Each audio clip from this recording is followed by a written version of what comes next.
Well, hey, I'm Doug Jones. I'm Jason Wheeland. This is another episode of Doable Discipleship. We're so glad you've joined us today. This is a Saddleback Church podcast and YouTube show designed to help you deepen your friendship with God. Or as we like to call it, what do we call it? Show that helps you grow. Yeah. Doable Discipleship, the show that helps you grow. Remember? Yeah, the jingle that never Still took working off. on that little we're ditty. still workshopping that a little bit. Anywho, thanks for joining us today. Today we're continuing with a series of episodes. This is part 3 of that series that are inspired by Pastor Tom Holliday's book, The Relationship Principles of Jesus. You can have a gander here if you're watching on YouTube. This is a great book that you should really check out if you don't have it yet. Saddleback.com/books. Yeah, just go get it. Bookstore on the weekend. It's real Amazon. easy. You can find it all kinds of different places. Show Anywhere notes. books are sold, you can find this thing. So you may want to pick that up because it'll help you go through this whole series with us. You'll have a better idea. What we are doing here is really just kind of scratching the surface of everything that Tom had to say on this stuff. So we're extracting some of the really, really good bits, but there is tons of really amazing content in this book that we just won't have time to get into on the show. So we encourage you to go pick that up so you can get the full version. Go deeper with the book. Yes, do. Last week we covered Principle 2, which was love as Jesus loves you. We covered a lot of great stuff. Make sure you go back and listen to those previous episodes if you're just joining us for this series, because you'll have a better sense. You'll have a lay of the land that you won't have otherwise. So make sure you go back and check that out. In this episode, we're moving on to Principle 3, which is communicate from the heart. So we're going to be picking up with some great new principles right after this.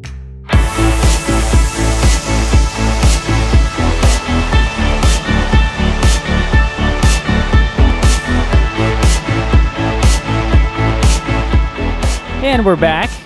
So today we're talking about the power of words.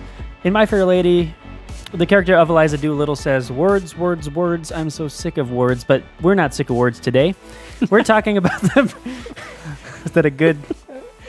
As always, it's a quality reference. Yeah, that's right. So today we're talking about the power of words. So our theme verse, Matthew 12:34 says, out of the overflow of the heart, the mouth speaks, right? So our first point that we really want to hit on today is that the words that I speak reveal what is in my heart. Have you thought about that? Have you ever thought about that? The words that you speak reveal what's in your heart.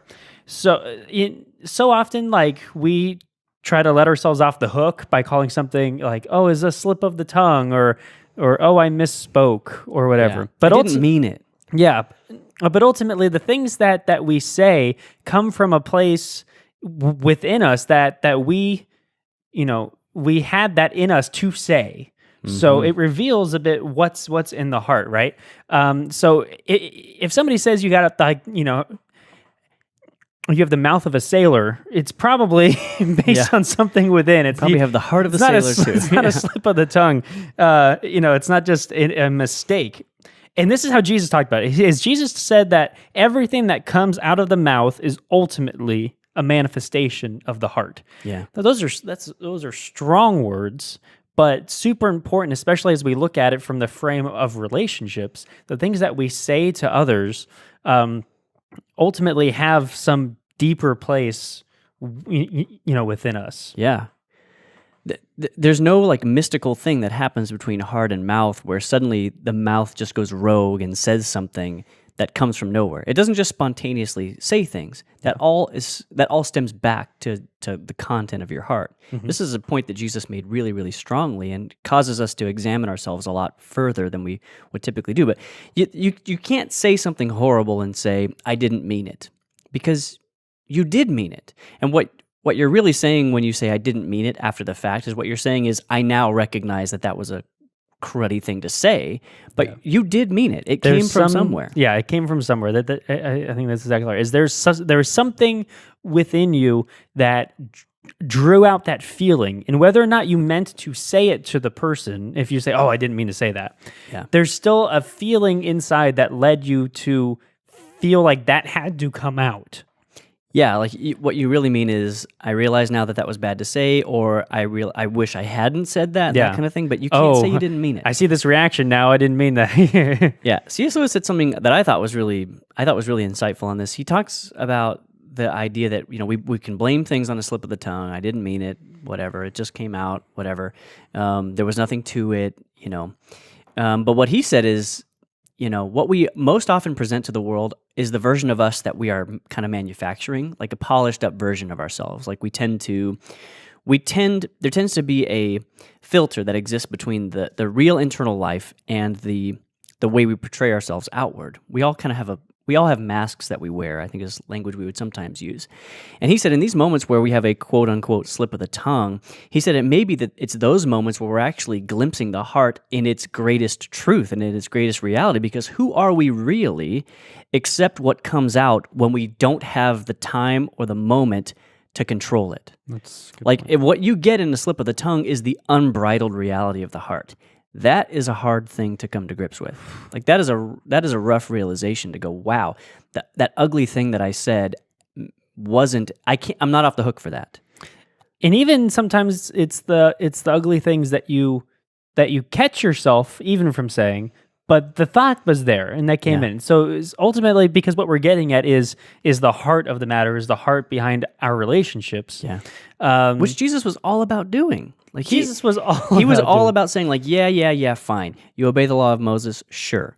Fine. Don't commit adultery, all this stuff. He said, just because you haven't done that doesn't mean you haven't sinned. Just because you haven't murdered someone doesn't mean, in his words, that you haven't murdered them in your heart by calling them idiot or by cursing that person.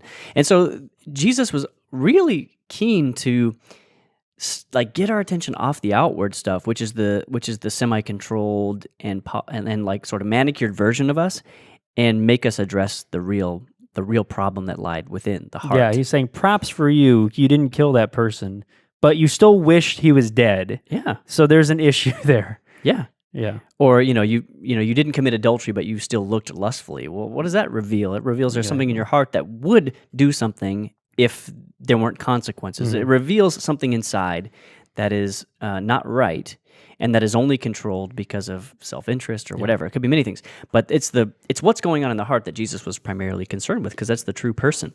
Pastor Tom has a quote on page 153 of the book that I think pretty, just says this in a really clear and good way. Jesus said, "Out of the overflow of the heart, the mouth speaks." Ouch! Jesus speaks of a direct link between the mouth and the heart. Your foot pushes the accelerator of a car, and the speed increases. A direct connection.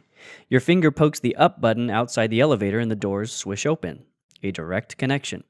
Your heart is feeling bitter, and your words become sarcastic. Also a direct connection. I'd like to think that I can avoid this connection and somehow cut off the overflow before it actually spills out. Our solution is often, if I could just build a bigger dam, nothing would overflow.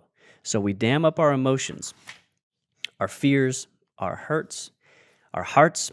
Eventually, of course, the dam bursts, and what should have been a refreshing stream of honesty becomes a destructive flood of pent-up words. So he's describing here an explosion that sometimes happens in relationships where you hold things back for a long time, longer than is healthy, and then everything just sort of busts out all at once and ends up being a really damaging moment in the relationship and causes a lot of harm, and sometimes to both parties. So this is important that we start really getting grips on the communication aspect of our relationship, because really every single human relationship depends on communication. I mean, the words that we speak constitute the tone and the exchange between two human beings. They're very, very important. Communication is key. Words have their value. And so when you think about what it is you're saying, if you're looking at your relationships and there's some that might be a little more strained than others, spend a little time just thinking about how do we communicate? Like, what choices of words am I using? How am I receiving the words that are coming at me? And just and think a little bit about that, because oftentimes it's that we, take a harsher tone with people that we're having a strained time with. Yeah. And it's not helping the situation at all. So if we take hold of our words, if we take hold of the message that we're trying to get across and what we're trying to convey, it can lead to more fruitful results. Yeah. So the first realization is that The words that I speak reveal the contents of my heart. It's an important first realization. You want to take us into the second one? Yeah. So the second one says, likewise, the words that I speak influence my heart. And there's a great quote from Tom's book. We're on page 154 right now, right under the quote that Doug just read. So it says, the connection between the mouth and heart is actually a two-way connection. My heart affects the words that come out of my mouth, and the words that come out of my mouth affect my heart. Notice what Jesus taught in Mark 7:15. He says, your souls aren't harmed by what you eat, but by what you think and say. This reciprocal connection causes us to sometimes get caught up in the vicious circle of words. The anger in our hearts spills out in biting words that magnify the anger inside and wound our soul. The wounded soul reacts by striking out with more angry words. So what he's kind of talking about is this: it's this cycle of things that can affect your soul and affect your. If you say something, it's coming from a place, but then you have said it, so it solidifies it. It gives it more credence. It says, "Oh, this is a thing that I believe," and then it circles back, and you start getting, whether it's more bitter or it could be angrier or more frustrated or whatever is behind those words. Yeah. It's kind of like self-refills almost. And the truth is we actually do harm to ourselves when we fail to control our tongues, right? Yeah. And that's something that we don't think about very often. I know I sure haven't given too much thought to that prior to this, but it's important to be mindful of what you're thinking and then what you're going to say, and then if you have an urge to say something, to question that, where's that coming from? Yeah. Why do I have that urge? Yeah. Instead of just letting loose, and then that just reinforces what it is that's inside. Yeah. Right. So Tom says, words designed to hurt others hurt you the most deeply of all. Yeah. Yeah. I think that's something that we don't get in a relationship generally. We think of it's a sticks and stones thing, words They're can just actually words, do yeah. great harm to other people, but they can also do harm to yourself. And not just the words that come out of your mouth, but also the internal dialogue that you allow to run rampant. When you're feeling angry about something and you're feeling bitterness towards someone and you dwell on that and you begin processing in your mind, you begin this monologue in your mind that reinforces how terrible this other person is and how foolish they are, how selfish they are. They don't care about you. They don't care about anybody but themselves. And you can kind of spiral down this rabbit hole. And there's something, I don't know, I think it's kind of mysterious because I don't know exactly how this happens, but I do know that when I let that dialogue, it's actually not a dialogue, it's really a monologue. It's just me, it's the internal speech. When that is allowed to go out of control, it really does amplify what I was already feeling. It doesn't make it better. It makes it much, much worse. And you start to feel it in other places. Like you feel it in your gut. You just, get hot. You get, just upset. Yeah. And ultimately what that can do is even lead to more lies that you're starting to tell yourself and start to believe. Yeah. And then you're just created this whole different storyline about the situation. Mm-hmm. There's an idea in the Bible too, and it's most often in reference to God, but there's something true in the idea that when you speak, you bring things to pass with your speech. There's something that's powerful and creative in speech. God created through speaking, but I think human beings at a certain level, we create through our speech as well. And the things that we say have a tendency to bring things to pass. And I don't mean in the mystical sense that if I Sure. The power of positive thinking or that kind of stuff. I'm not saying that there's this, weird force in the universe that lets you bring things to pass by just saying it. Nothing like that. What I'm saying is that your words have an influence on the world around you, especially when you're dealing with personal beings like other humans. And there's something really true about the idea that the words you speak are like bricks that start stacking up and they actually build something. You can build a good relationship on good communication, and you can build a really terrible relationship with bad communication. And so, this is really big. We have to understand there's a reciprocal process here. Our hearts determine what comes out of our mouth, but what comes out of our mouth can also reinforce and amplify what's going on in our hearts as well. Don't know how it works, but I know it's true. Number 3, the words that I speak set the tone for my relationships. And this has to do with culture. Every relationship has a culture. We think of culture, we think of like broader culture, like American culture or California culture or Christian culture or Hollywood culture or whatever. We think of culture in terms of like large groups of people. But every relationship, even like you and me, Jason and Doug, if you're the you and me I'm referring to, if you're just listening to the podcast. If you just tuned in right now. Who's the you? Is it me? There's a culture even here. Every relationship has a culture, and the way you communicate really determines that.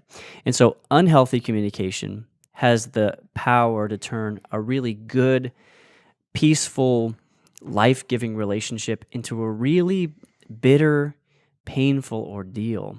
And you've seen that happen if you've had like a stressful day at work, for example, and then you go home to your family or you hang out with a friend, and that stress and irritation from the day is bleeding out in that relationship, and it kind of makes everybody have a rough night, and it ends up with you kind of in conflict with the other person because you're bringing prior stress into your communication, which affects the relationship and that sort of thing. So the way we speak to each other determines the culture of the relationship, and it can really... It can be a force for tremendous good, but it can also be really damaging. So I think the encouragement here, though, is that if you're in some kind of relationship with anybody in your life, and there is a strained or sort of bitter or just a culture of negativity in one of your relationships, I think the first thing you should do is to assess the communication quality of the relationship.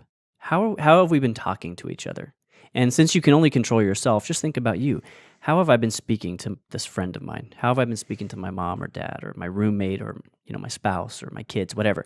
If the relationship just feels like it's gone sour, there's a really good chance that your communication is to blame, and that should be assessed first and foremost.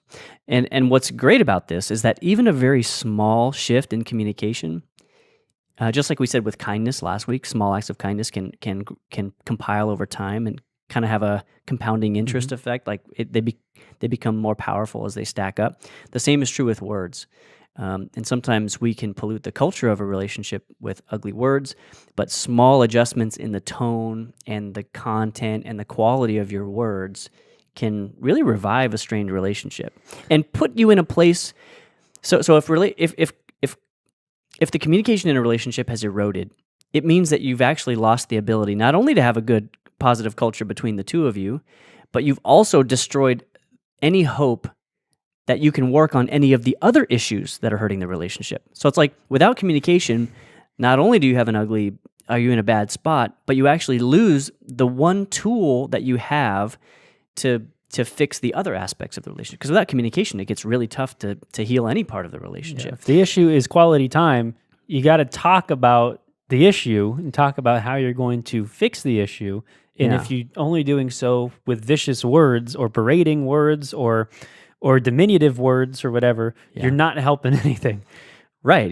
Your quality time consists of sitting and seething bitterly and all that stuff. So communication is really the tone setter. And that's so we have to elevate our view of communication. It cannot be seen as like one tool in the toolbox. Like it's one of the core aspects of any good relationship. It's almost a big portion of the outplay of the first 2 weeks that we talked about. The first week was that there's nothing more important than relationships. So are you showing the importance of relationships in your words and how you speak? Like, is it obvious that you value these relationships in the way that you speak? And then the second week, which is talking about the love is patient, love is kind, love is not proud and whatnot, is that evident in your words too? Yeah. So I think those are important things to consider. Yeah. Right. Totally. The fourth and final point that we really want to touch on today is my approach to communication reveals who is the ruler of my life, right? Oftentimes our communication turns nasty because we are trying to gain control and get our way. And often I think that's such a true point. Anytime that I have an inkling or a desire to, say something or whatever, if it's to put another person down or if it's or whatever it is, most of the time it's coming from this place of self-focus. Yeah. We talked a little bit about this last week, but it's this idea of of pride that's at the heart of this is that I want things my way. I want things to be going a certain way, and they're not going a certain way. So I'm going to use my words as a weapon almost, or as a means to get this other person to kneel to my will. Essentially, is what we're talking about. Yeah. It sounds tough. It sounds rough, but it's really the truth behind it. Yeah. When we insist on wearing the crown, we turn ugly and self-centered. That's the case in everything about our lives. In any situation, any area of our life, when we insist on wearing the crown, things turn ugly and self-centered. And when it comes to our words and it comes to our relationships, it's often us that turns ugly and self-centered. Yeah. And when we surrender to God as King, we submit to Him and set our self-serving agenda aside. The bottom line is good communication requires humility. That's not a word that we've used in this series, but it's a word that we've talked around a lot this series. So I'm really glad that we're hitting on this point today, because humility and love are probably the two greatest keys to successful relationships. Yeah. Love for the other person. Last week we talked about taking a genuine interest, and then having the humility to say, I'm not right all the time. I'm going to, even if the other person in my relationship isn't inputting as much as I think they should, I'm still gonna take the extra step and do a little bit more in order to make this relationship better than it is. Yeah. That's humility. It's humility to say, fine, I'll be the one to do this. Yeah. And it's not saying, and I'm going to make them know it, or it's not saying, oh, because I'm better than the other person. Yeah. It's just saying, I value this relationship. I want to see it succeed. And, and I know that it needs input, it needs care, it needs TLC. Yeah. Right? You gotta, be tending to that garden. Yeah. So even if you're upset because the other person is air quotes not doing their share, it doesn't mean that you just say, well, then it's on that, like whatever. I'm not going to be the one to do this every time. Yeah. Just take the step, be humble about it, and Yeah. say, I want this relationship to work. So I'm gonna put in the extra effort. I'm gonna go the extra mile. I mean, that's what Jesus did. I mean, we love like Jesus by doing that. We humble ourselves, we talked about pride last week. Humility is the antithesis of pride. Pride is self-focus. Humility is the opposite. It's placing others. It's raising their importance. So you're taking the eyes off of you. There are perfect opposites that way. You cannot love with pride. You can only love with humility. Ultimately, biblical love can only be done with humility. And that's what Jesus modeled. Yeah, we talked last week about how Jesus said that you prove that you are my disciples by loving others as yourself. Yeah. And that's evident in your words too. It's not just the action items we kind of talked about last week, Right. but it's evident in your heart, and it's evident in the way that you speak. So it's evident in how you think about others. Yeah. That's proving your discipleship. Yeah. And it's evident in the words that you use, how you speak to others, and that's clear not just to God, and sometimes not just to the other person either, but to others that hear the way that you speak. Yeah. So think about with your communication. Think about the content. So what are you conveying with the words that you're speaking? For one, that's important. Mm-hmm. Think about the quality of your communication. So how tactfully and thoughtfully have you spoken to this other person? So, I mean, you can have good content with poor quality. Like you can be saying a good thing, but say it in a bad way that doesn't serve its purpose. You look really nice today. Yeah, the Batman. Well, it ended up being compliment. Batman. It wasn't what I was going for, but Christian Bale. it is kind of. It was more of trying to say something nice, but in a dour way. Yeah, that's a little. Yeah. Anyway, yeah, that's not quite exactly. It didn't quite work. But yeah, I think they get the idea. So think about content. Think about quality. But here's the big one. Think about motive. Yes. Look at your heart, because I think if you really got down to the nitty gritty and if you really thought before you spoke, you would start realizing that you have ulterior motives when you speak to other people a lot of the time. This is why there's so much passive aggression in relationships, because you say one thing, but you mean something else, and you're trying to dig into somebody, and that's a manipulative tactic. Or you may be a person who, like, here's how I screw up with this all the time, is I approach things with what I call a very like logical, rational approach to things. But what I do a lot of the time is I will use that approach in order to gain the upper hand. So if you can come across as the cool-headed, thoughtful, rational person, then you can use that as a tactic to gain control of the other person and to claim the high ground. That's another tactic to take control. You might be a person who just explodes, and you try to take a huge, big, boisterous, loud posture in order to shrink the other person so that you can gain control. There are motives behind not only the content, but also the quality of your communication. So think about that stuff. You might realize if you just stop and slow down a little bit and think, okay, before I say this, what's my goal? What's my goal in saying this? Is it to bring harmony and goodness and sweetness to the relationship, or is it to gain the upper hand and take control? Am I trying to are me and this other person, whoever, this friend or whoever you're in a relationship, are we wrestling for the crown, or are we desiring to put each other first? And again, you can only control you, so examine your motives. That is really, really important. Mm-hmm. So, yes, you're very right, Jason. Your approach to communication reveals who's the ruler of your life. You're going to say something else? I was going to say it's doable time. Yeah, buddy. For doables, we're actually going to pull these right out of Pastor Tom's book. We're going to be on page 156. If you got the book, you can check that out. You've got that there. And we're going to just read through these, and we'll just expand on them just slightly. But he gives these really great strategies that can help break the cycle of poor communication in a relationship. And I think these are really insightful and super doable. There's a bunch of them. Typically, we don't like to lay out this many doables, but it's just a really, really good list of tactics. And you can just be thinking, okay, in this situation, this would be a great tactic to use. These are all important steps. Yeah, they are. Or things to do, yeah. The first one is a good one. So when you're in danger of letting, unhealthy and unhelpful words just start dumping out of your mouth, these are some good tactics to take. The first one is take 5 or 10, whatever you need, get away for 10 minutes and let your anger cool down. Now, this is very simple and very tactical, but a lot of us, you get ramped up, you start feeling angry and frustrated about something, and you want the other person to feel your anger sometimes. Yeah, very often.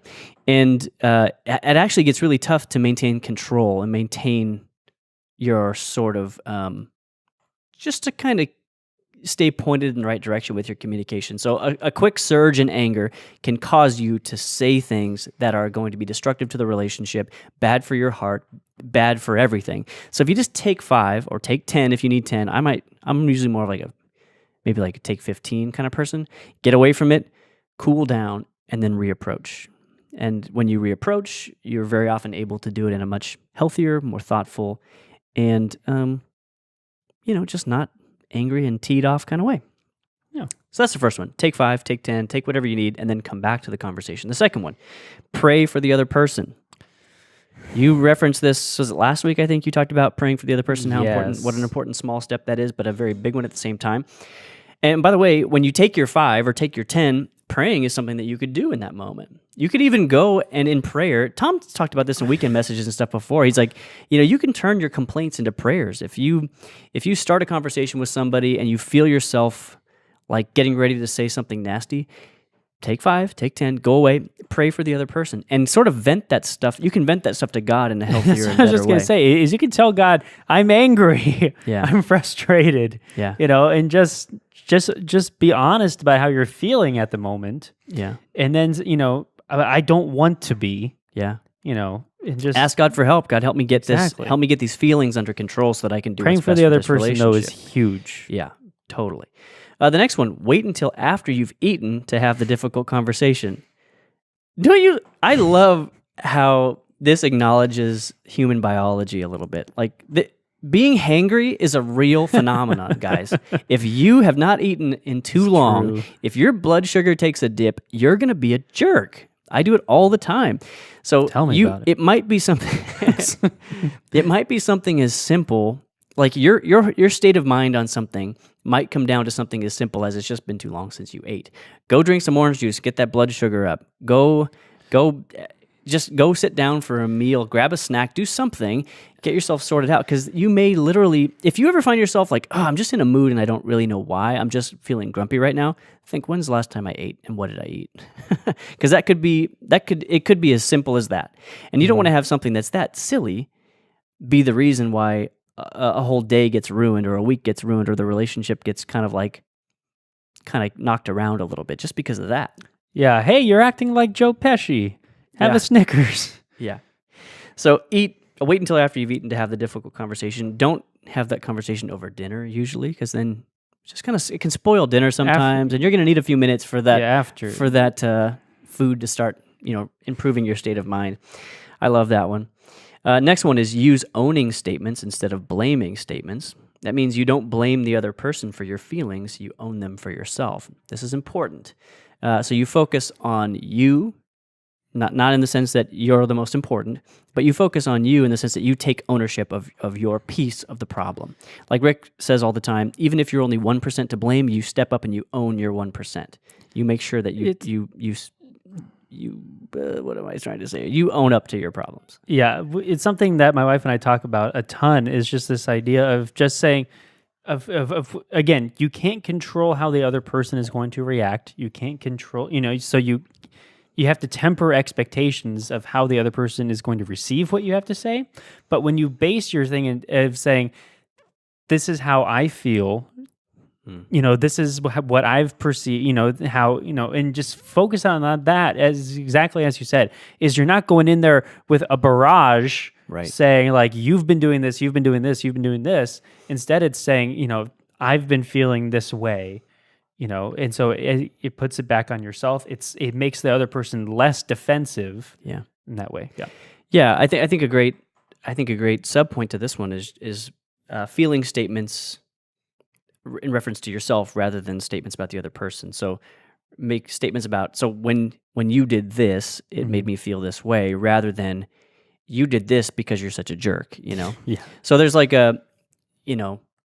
there's a right and a wrong way to approach those kinds of things, and very often the way you're feeling and what the other person intended doesn't always line up. So sometimes you jump to conclusions that aren't true. So just focus on how those things made you feel, and then go from there. It keeps you from finger pointing in the relationship, which almost always ends in it almost always makes things worse than how they began. Next, watch the tone and the volume of your words. We've talked about this a little bit. Keep it under control. Don't just think about what you're saying, but also think about how you're saying it. These are very important. Next, focus on the solution, not the problem. Obviously a huge one as well. So see this person that you're in a relationship with as a partner to help deal with the problem, not as the problem itself, or not as your enemy, but as your companion setting out to solve a problem. Yeah, it focuses on the hope too, and the goal of wanting to make the relationship better, rather than just stewing in the problem and almost coming at it from a defeatist mentality or from a prideful mentality of, you got to change this because it's keeping our relationship from going to the next, whatever. Yeah. And then lastly, learn to accept what cannot be changed. I think this is just this is a pragmatic one, right? I mean, you just have to accept what cannot be changed. There are some things that either cannot be changed at all. So maybe it's something that you're fighting about and having conflict about in a relationship that deals with an external circumstance that you cannot change, and it could also be accepting that things can't be changed overnight. So I don't think it's necessarily always just saying some things just can't be changed. This just is what it is, because you don't want to, in a relationship, just kind of throw your hands up and say, well, this is just how it's always going to be. Forget it. Like, why bother? It's accepting that some things can't be changed, but it's also accepting that some things are just going to be a process, and we have to be willing to enter into that process and stick with it over the long haul. Again, like we talked about last week, we talked about the importance of perseverance, that sometimes the best thing you can do in a relationship is just stick with it. So accept things as they are, and then work toward a better future. Yeah, and knowing that you cannot change the other person in the relationship. Right. And so sometimes it just means that you need to, adjust your expectations, but it doesn't mean that you do less or care less about the person or about the words that you're using or whatever. Yeah. You should still put just as much, if not more care into how you're speaking to, other person or acting towards the other person or whatever. Mm-hmm. But knowing that, it's that you cannot change them. Yeah. That's a great point. All right, guys. That's it for this week. We'll be back next week once again. And let me just say, Happy Father's Day to all you dads out there. You got it in. Happy to you, Father's Dad. Day. To Jason's dad. Yeah. To all the dads.